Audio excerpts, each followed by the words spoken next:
15장입니다.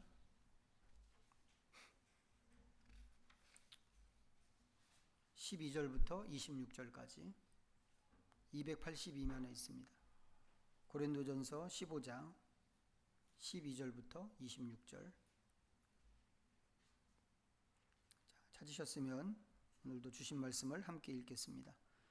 그리스도께서 죽은 자 가운데서 다시 살아나셨다 전파되었거늘 너희 중에서 어떤 사람들은 어찌하여 죽은 자 가운데서 부활이 없다 하느냐. 만일 죽은 자의 부활이 없으면 그리스도도 다시 살아나지 못하셨으리라. 그리스도께서 만일 다시 살아나지 못하셨으면 우리가 전파하는 것도 헛것이요 또 너희 믿음도 헛것이며 또 우리가 하나님의 거짓 증인으로 발견되리니 우리가 하나님이 그리스도를 다시 살리셨다고 증언하였습니다.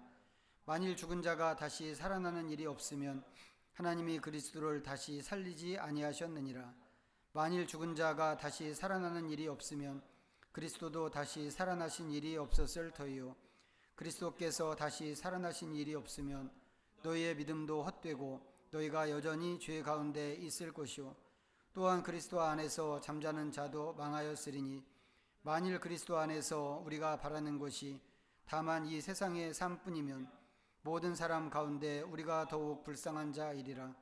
그러나 이제 그리스도께서 죽은 자 가운데서 다시 살아나사 잠자는 자들의 첫 열매가 되셨도다. 사망이 한 사람으로 말미암았으니 죽은 자의 부활도 한 사람으로 말미암는도다. 아담 안에서 모든 사람이 죽은 것 같이 그리스도 안에서 모든 사람이 삶을 얻으리라. 그러나 각각 자기 차례대로 드리니 먼저는 첫 열매인 그리스도요 다음에는 그가 강림하실 때에 그리스도에게 속한 자요 그 후에는 마지막이니 그가 모든 통치와 모든 권세와 능력을 멸하시고 나라를 하나님 아버지 하나님께 바칠 때라. 그가 모든 원수를 그 발 아래에 둘 때까지 반드시 왕노릇 하시리니 맨 나중에 멸망받을 원수는 사망이니라. 아멘. 부활절입니다. 지난주에도 잠깐 말씀을 드렸지만 부활절은 초대교회 때부터 기독교 신앙에서 가장 중요한 날이고 또 그렇게 중요한 날로 기념하고 지켰던 그런 날입니다. 우리가 이제 사순절을 보내면서 이제 가능하면 사순절 기간 동안 좀 골방에서 좀 지내고 금식과 기도와 또 성경 읽기로 좀 보내자 이제 이렇게 얘기했는데 이제 이런 거 전부가 초대교회가 보여준 이제 방식이고 전통입니다. 그런데 이게 전부 사순절 자체에 대한 관심이기보다는 이제 부활절을 바라보고 한 이제 그런 일이었다는 것이죠. 이제 심지어는 이제 세례를 준비하는 그 초신자들을 사순절 기간 동안에 준비를 시키는데 세례를 이제 굳이 부활절 아침에 받는 것으로 이제 그렇게 초대교회는 순서를 정하기도 했습니다. 이제 그런 것도 전부 부활절을 중요하게 생각해서 한 일인데 이제 그런 식으로 기독교 전통에서는 부활절을 가장 중요한 날로 축하했고 또 지금도 교회가 그렇게 하고 있습니다. 이 부활이라고 하는 것은 기본적으로 이제 죽음으로부터의 부활이죠. 그 중에서도 이제 부활절은 예수님의 부활을 기억하는 날인데 예수님께서는 십자가에서 죽으셨지만 이제 죽은 것으로 끝나지 않고 3일 만에 부활하셨습니다. 그런데 교회는 이 부활절을 기억하면서 예수님의 3일 만에 부활하신 예수님의 부활만을 생각하지 않았습니다. 오히려 그 예수님의 부활이 나하고 어떻게 관계가 있는가 좀 이런 것을 생각하면서 부활절을 바라보았죠. 자, 오늘 말씀이 이제 그런 의미를 전달해 주는 말씀인데 읽은 말씀은 이제 크게 나누면 두 가지 주제로 되어 있습니다. 첫 번째는 부활에 대한 관점을 이야기하고 있죠. 사람들이 부활을 어떻게 생각하는지 그것에 대한 일반적인 관점과 또 성경적인 관점을 이제 바울의 논증을 통해서 이제 보여주고 있는 것이고, 두 번째는 예수님의 부활이 우리에게 주는 의미가 무엇인가, 그 중에서도 특별히 이제 신학적인 의미가 무엇인지를 이야기하고 있습니다. 오늘 설교는 이제 두 번째 문단을 좀 생각해 보려고 하는데, 자, 20절부터 시작을 합니다. 20절만 다시 한번 읽어보겠습니다. 본문 20절 시작. 그러나 이제 그리스도께서 죽은 자 가운데서 다시 살아나사 잠자는 자들의 첫 열매가 되셨도다. 예수님의 부활이 갖는 첫 번째 중요한 의미는 이것이 부활의 첫 열매라고 하는 사실입니다. 그러니까 첫 번째라고 하는 것은 이제 순서죠. 그리고 이렇게 첫 번째라고 순서가 정해지면 이제 두 번째, 세 번째도 이제 있다고 하는 그런 의미가 됩니다. 그러니까 첫 열매라고 하는 말은 자연스럽게 이제 그 뒤를 잇는 또 다른 열매가 있다고 하는 이제 그런 뜻으로 들립니다. 그렇다면 그 다음 열매는 누구일까요? 부활의 첫 열매이신 예수님의 뒤를 잇는 그 다음 열매, 23절이 답인데 23절 또 다시 한번 읽어보겠습니다. 시작. 그러나 각각 다음에는 그가 강림하실 때에 그리스도에게 속한 자요. 그리스도이신 예수님에게 속한 사람이 예수님의 뒤를 잇는 부활의 다음 열매입니다. 예수님의 속하는 문제에 대해서는 이제 우리가 새벽 요한복음 말씀 묵상할 때 좀 다뤘죠. 모든 사람은 세상에 속하든지 아니면 예수님에게 속하든지 둘 중에 하나일 수밖에 없는데 예수님을 믿는 제자는 예수님에게 속한 사람으로 사는 사람이라고 하는 그런 가르침이었습니다. 세상 편이 아니고 예수님 편이기 때문에 이런 사람은 세상으로부터 미움을 받는다. 이제 그런 말씀도 요한복음에서 예수님께서 하셨습니다. 그런데 이제 그렇게 예수님에게 속한 사람은 예수님이 이루신 부활의 권세를 함께 경험하게 된다라고 하는 것입니다. 어떻게 이게 가능한 일일까? 자, 그 원리가 21절과 22절입니다. 또 한번 읽어보죠. 21절, 22절 시작. 사망이 한 사람으로 말미암았으니 죽은 자의 부활도 한 사람으로 말미암는도다. 아담 안에서 모든 사람이 죽은 것 같이 그리스도 안에서 모든 사람이 삶을 얻으리라. 같은 얘기를 다른 표현으로 두 번 반복한 것 같은 그런 설명인데 어려운 얘기는 아니죠.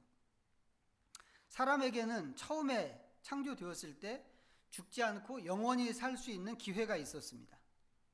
그런데 아담의 반역으로 그 기회가 박탈됐죠.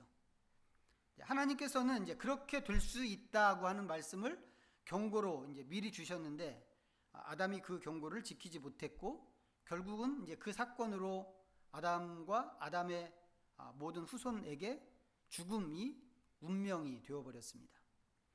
그런데 그 운명을 예수님께서 뒤집으셨다고 하는 것입니다. 예수님 자신이 죽음을 이기고 다시 살아나심으로 된 전복인데 단지 예수님만 죽음에서 사신 것이 아니고 예수님 안에 있는 사람 전부가 그 혜택을 누리게 된다고 하는 겁니다. 자, 여기서 핵심은 그리스도 안에서라고 하는 말입니다.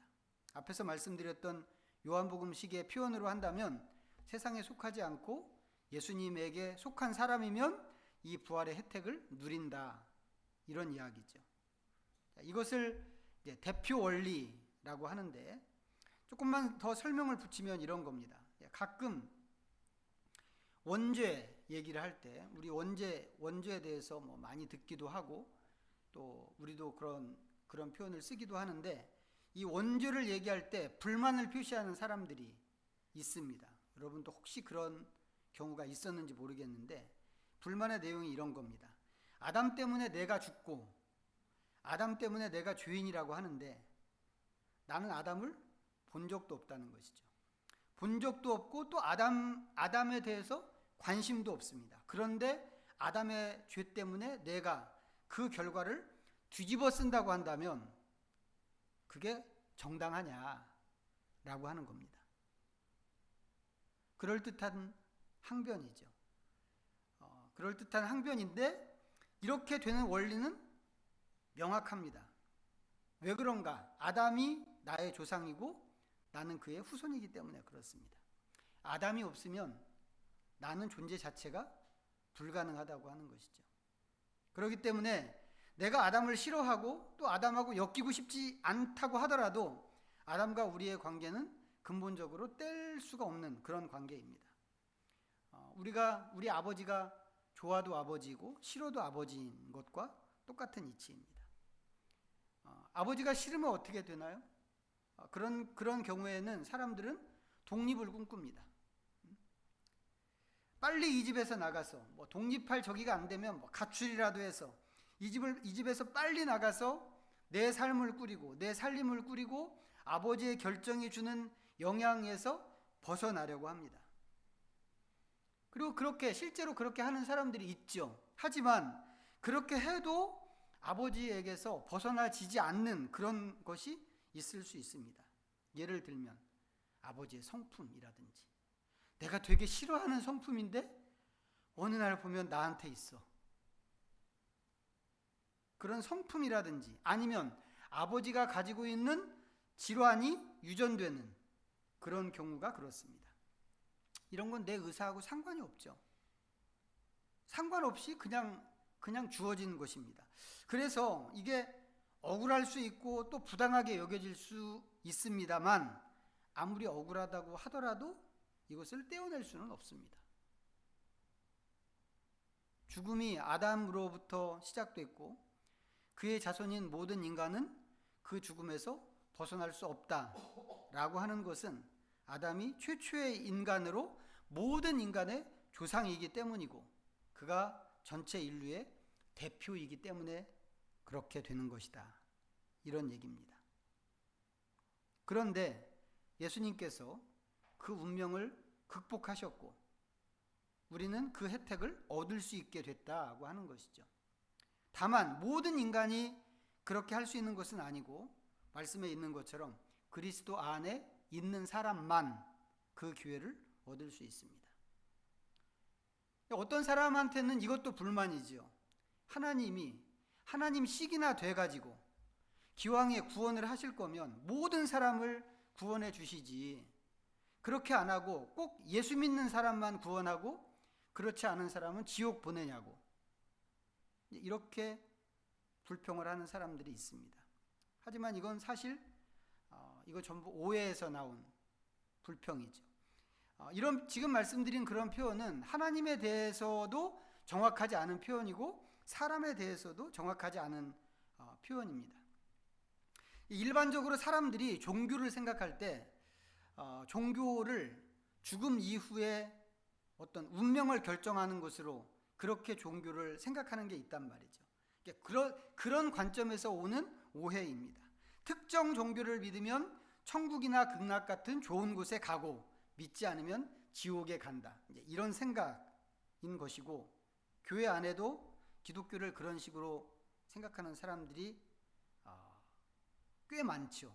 많지만 실상은 그거 아니라고 그랬습니다.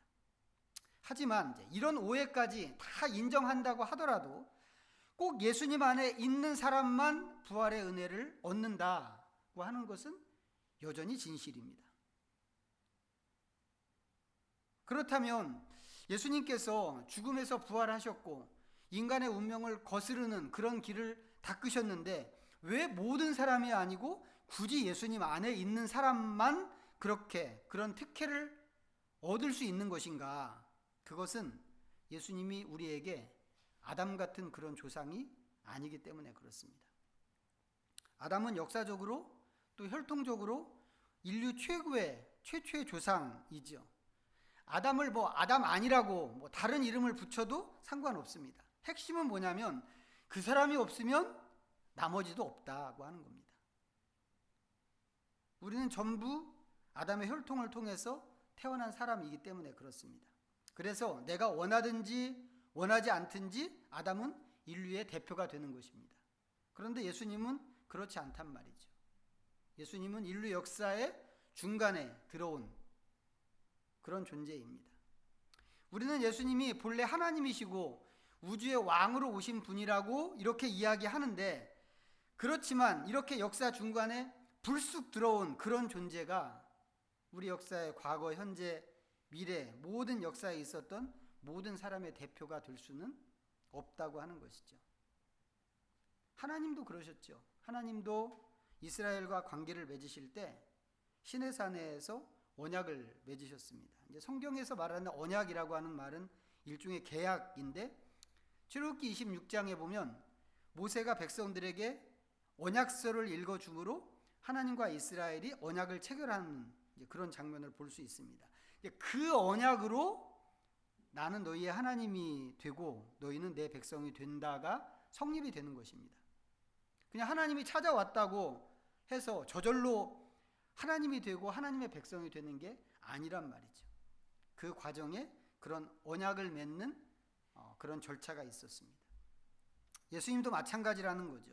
우리에게 예수님이 오셨다고 해서 예수님이 저절로 모든 사람의 대표가 되는 것이 아니고 일정한 절차가 이 사이에 필요하다고 하는 것입니다. 그 절차는 각 사람이 자기 의지로 예수님을 자기 대표로 인정하기로 하는 것입니다.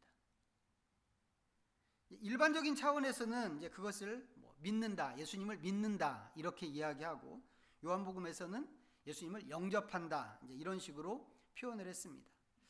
우리가 예수님 믿는 것을 예수님을 대표로 인정한다 그런 의미로는 거의 사용하지 않지만, 실제로 예수님을 믿는 것은 예수님을 내 인생의 대표로 인정하고 그 권한을 예수님에게 드리는 것입니다. 대표 원리라고 하는 말이 우리가 잘 안 쓰는 말이기 때문에 좀 낯선 말로 들릴지는 모르겠는데, 그렇지만 생각해 보면 이 대표 원리는 우리가 살아가는 우리의 삶의 과정에서 어쩌면 모든 영역에서 늘 경험하는 그런 일이기도 합니다. 그 좋은 사례를 요즘에 우리가 미국 대통령을 통해서 보고 있는데, 지금 진행되고 있는 전쟁, 이란 전쟁, 트럼프 대통령이 일으킨 전쟁이잖아요. 원래 이제 전쟁을 개시할 때는 의회 허락도 받아야 하고, 국민들에게 왜 전쟁을 일으키는지, 또 목적이 무엇인지 이런 것들을 설명도 한다고 하는데, 이번엔 이제 그거 없이 시작을 했습니다. 3, 4일이면 끝날 전쟁이라고 생각해서 이제 그렇게 됐다고 하는데, 이게 생각하지 않은 방향으로 흘러갔고, 그 전문가들에 의하면 몇 년이 갈 수도 있다, 이제 이렇게 얘기하는 사람도 있습니다. 이제 그 덕분에 요즘에 미국 사람들은 아주 사방에서 비명을 지르고 있습니다. 국민들 입장에서는 자기가 원하지 않는 전쟁에 전 국민이 끌려 들어간 그런 형국이 된 거죠. 물론 우리도 하마터면 그런 일이 있었습니다만, 이게 불평이고 원망거리일 수 있지만 자기들이 대표로 뽑은 대통령이 저지른 일이기 때문에 어떻게 할 수가 없습니다. 우리도 마찬가지죠. 국민은 국민의 대표로 대통령을 뽑고 대통령에게 권한을 줍니다. 그러면 모든 일에 대통령이 결정권을 갖고 결정을 하고, 국민은 그것을 인정하고 따라가게 되어 있습니다. 대통령이 망하는 결정을 하면 다 같이 망하는 것이고, 흥하는 결정을 하면 다 같이 흥하는 그런 거죠. 인류는 아담의 결정으로 전부 망한 그런 케이스입니다. 그런데 예수님이 오셔서 이 운명을 역전시키고 흥하는 길을 만드셨는데, 그 결과의 유익을 같이 누리려고 하면 예수님을 대표로 모셔야 된다라고 하는 것입니다. 그렇게 할 때 아담으로 인해서 죽은 상태에 있던 사람이 비로소 그리스도 안에서 삶을 얻게 된다고 하는 이야기죠. 예수님을 믿는다고 하는 것과 예수님을 대표로 모신다고 하는 말은 의미적으로 완전히 같은 말입니다.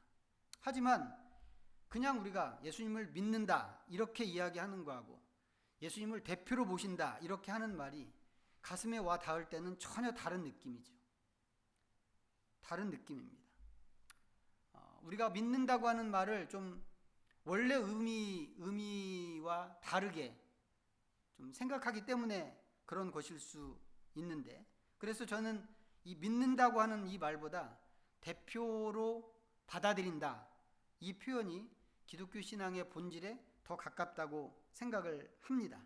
하지만 교회 안에서 얼마나 많은 사람들이 그 느낌으로 예수님을 대표로 받아들였는지 그것은 잘 모르겠습니다. 제가 대학 다닐 때 흑산도에 가서 여름 성경학교를 한번 해준 적이 있거든요. 그때 주일학교 아이들에게 이 얘기를 해줬습니다. 애들이 정말 잘 진지하게 잘 들었어요. 정말 눈이 번쩍번쩍 빛나게. 그리고는 이제 공과 후에 아이들이 자기도 예수님을 자기 인생의 대표로 삼고 싶다고 그렇게 얘기했던 기억이 있습니다. 아이들인데 이 원리를 잘 설명해 주니까 아이들인데 자기 의지로 정말 그러고 싶다고 그렇게 얘기하더란 말이죠. 저는 우리도 각자가 예수님에게 그런 대표권을 드릴 수 있기를 바랍니다. 그리고 정말 우리 인생에 있어서 우리의 모든 과정에 있어서 예수님을 대표로 인정하고 예수님의 결정을 따라가는 그런 성도들이 되기를 바랍니다. 그렇게 할 때 예수님의 부활이 내 부활이 되는 것이고 우리는 그리스도 안에서 생명과 삶을 얻게 된다고 하는 겁니다. 자, 그런데 여기까지 잘 따라오셨죠? 근데 여기까지 잘 따라왔다고 하더라도 남는 질문이 있습니다. 이 부활의 두 번째, 세 번째 열매로 나도 예수님처럼 부활한다고 하는데 성경에 그것을 이야기하고 있는데 나의 무엇이 부활하는가 하는 것입니다. 1차적으로 우리가 생각할 수 있는 것은 몸의 부활이죠. 몸이라고 하는 게 죽으면 활동이 딱 정지가 됩니다. 그래서 어떤 자극을 줘도 움직이지 않고 반응하지도 않습니다. 부활은 뭐예요? 그렇게 반응하지 않는 몸이 다시 반응하고 활동을 하는 것입니다. 우리는 눈에 보이는 이 몸의 활동과 반응을 통해서 죽음과 생명을 그렇게 이해합니다. 죽었군, 살았군. 그렇기 때문에 예수님처럼 부활한다고 할 때 가장 먼저 우리가 생각할 수 있는 것이 바로 몸의 부활입니다. 예수님께서도 그렇게 부활하셨고 또 성경에 나오는 여러 부활의 사례들이 있는데 성경에 나오는 모든 부활이 그런 부활이었습니다. 몸이 부활하는 그런 것이었죠. 자, 그런데 앞에서 말씀드릴 때 부활은 기본적으로 죽음으로부터의 부활이라고 그랬습니다. 그리고 죽음은 아담의 반역으로 세상에 들어왔습니다. 그렇다면 아담의 반역으로 죽게 된 게 우리의 몸만이었을까요? 이거 우리가 생각해 봐야 하는데, 자, 창세기 3장 말씀 한번 보겠습니다. 창세기 3장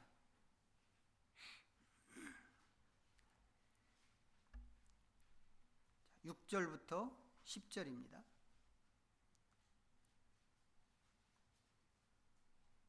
읽어보겠습니다. 시작.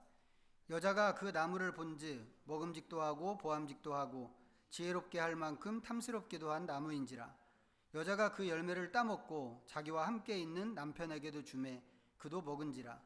이에 그들의 눈이 밝아져 자기들이 벗은 줄을 알고 무화과 나무 잎을 엮어 치마로 삼았더라. 그들이 그날 바람이 불 때 동산에 거니시는 여호와 하나님의 소리를 듣고 아담과 그의 아내가 여호와 하나님의 낯을 피하여 동산 나무 사이에 숨은지라. 여호와 하나님이 아담을 부르시며 그에게 이르시되 내가 어디 있느냐. 이르되 내가 동산에서 하나님의 소리를 듣고 내가 벗었으므로 두려워하여 숨었나이다.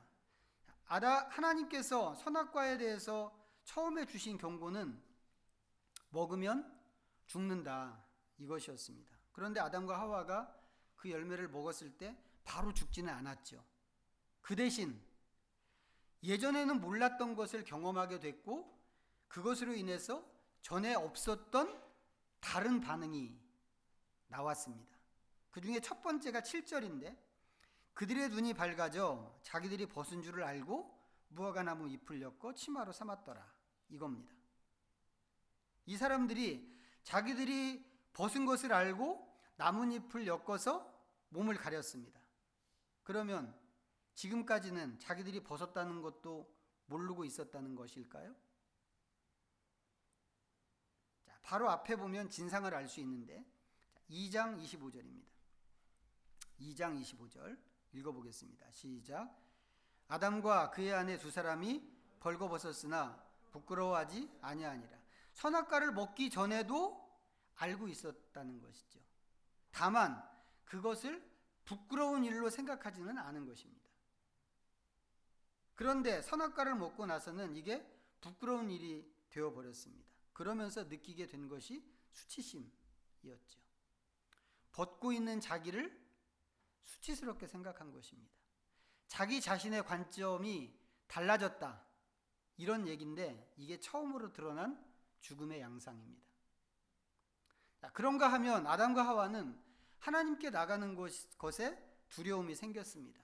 지금은 우리한테 훨씬 많은 두려움이 생겼는데 처음에는 하나님께 나가는 것이 두려운 일이었던 것 같습니다. 자, 이건 분명히 죽음의 또 다른 형태죠.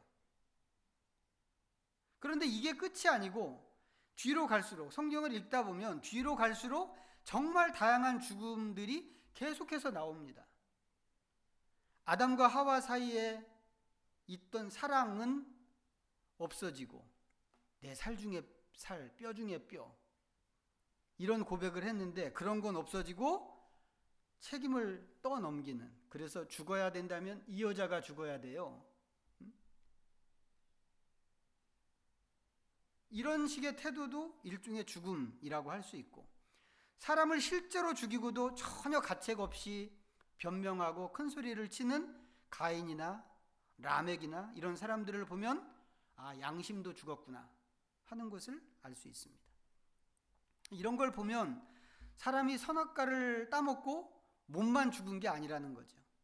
크게 나누면 인간의 영혼과 육체가 죽었다, 이렇게 이야기할 수 있지만 좀 더 세분화시켜서 보면 지정의로 규정되는 인간의 모든 면이 이 선악과 사건으로 죽음에 떨어졌습니다. 하나님께서 우리를 구원하실 때 목적이 있어서 구원하셨다고 하는 말씀을 여러 번 드렸죠. 하나님이 우리를 보시면서 구원하시면서 정해주신 목적은 아들의 형상을 본받게 하는 것, 우리를 예수님처럼 되게 하고 우리를 하나님 수준으로 끌어올리는 것이라고 그랬습니다. 그렇다면 예수님의 부활도 우리가 예수님처럼 부활하게 됐다라고 할 때 그 부활이 단순히 몸의 부활만 얘기하는 게 아니겠구나, 이것을 생각하게 됩니다. 우리의 모든 죽은 부분이 다시 사는 것이죠. 예수님처럼 부활한다고 한다면 단지 몸만 사는 게 아니라 죽은 모든 영역이, 그래서 오늘 말씀에서 아담 안에서 모든 사람이 죽은 것 같이 그리스도 안에서 모든 사람이 삶을 얻으리라 라고 하는 것이 바로 그런 얘기라는 것이죠. 아담으로 인해서 우리의 모든 것이 죽었는데 예수님 안에서 우리의 모든 죽은 부분이 다시 살아난다고 하는 그런 이야기입니다. 중요한 사실은 몸이 다시 사는 것은 예수님 다시 오실 때 볼 수 있는 일이지만 그 외에 다른 영역은 지금 살고 있는 여기서도 이루어 가야 하는 그런 일이라고 하는 것입니다. 그리고 그것은 한 번에 이루어지는 일이 아니고 꾸준히 이루어가는 그런 일입니다. 이 일은 우리가 믿기 시작할 때, 우리가 예수님을 믿겠다고 결단할 때 시작된 그런 일입니다. 하지만 그건 시작이죠. 시작일 뿐이고 완성은 아닙니다. 완성은 어떤 모습이에요? 예수 그리스도의 장성한 분량이 충만한, 그게 완성이죠. 그런 모습이 되는 것입니다. 근데 그 완성 언제 되는가? 그것도 역시 예수님 다시 오실 때 볼 수 있는 그런 일입니다. 하지만 이 세상에서 사는 동안 우리는 그 완성을 향해서 가야 한다고 하는 그런 이야기입니다. 내가 어떻게 예수님처럼 될 수 있겠어요? 이렇게 이야기하면서 지레 겁을 먹는 사람들이 있는데, 언뜻 보면 겸손한 믿음처럼 보이지만 그것은 사실 믿음이 아닙니다. 믿음은 하나님께서 정하신 목표를 믿는 것이고 그 목표가 이루어진다고 하는 것을 믿는 것이죠. 그렇기 때문에 우리는 그렇게 될 수 있기 때문에 나는 그리로 간다, 이렇게 이야기할 수 있어야 하고, 그렇게 할 수 있는 것은 우리가 예수님의 부활을 믿기 때문에 그렇게 할 수 있는 것이다, 이런 이야기입니다. 그리고 우리가 그 완성에 다가가면 다가갈수록 우리는 그만큼 영광스러워지는 거죠. 오늘 부활절을 맞아서 단순히 예수님의 부활, 예수님의 다시 사심, 그걸 믿는 게 아니라 그 부활의 결과가 주는 유익을 나도 가질 수 있다, 이런 사실까지 믿어서 이 주님의 부활을 통해서 하나님께서 우리에게 주시려고 하는 그 은혜를 충분히 받고 충분히 누릴 수 있는 그런 믿음의 식구들이 다 되시면 좋겠습니다. 기도하겠습니다. 우리 잠시 말씀 생각하면서 하나님 앞에 묵상합니다.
존귀하신 주님, 주님께서는 죄와 사망을 이기신 승리자이십니다.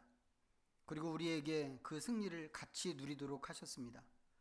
우리는 승리하신 주님을 찬양할 뿐만 아니라 주님처럼 부활하는 우리의 모습을 믿음으로 바라봅니다. 우리의 모든 죽은 영역이 다시 사는 것을 기대하며 예수님처럼 될 우리의 모습을 기대합니다. 이 경주를 포기하지 않고 끝까지 완주해서 하나님의 뜻을 이루게 하여 주옵소서. 예수님의 이름으로 기도하옵나이다. 아멘. 찬송가 634장 함께 부르시면서 하나님께 봉헌하겠습니다.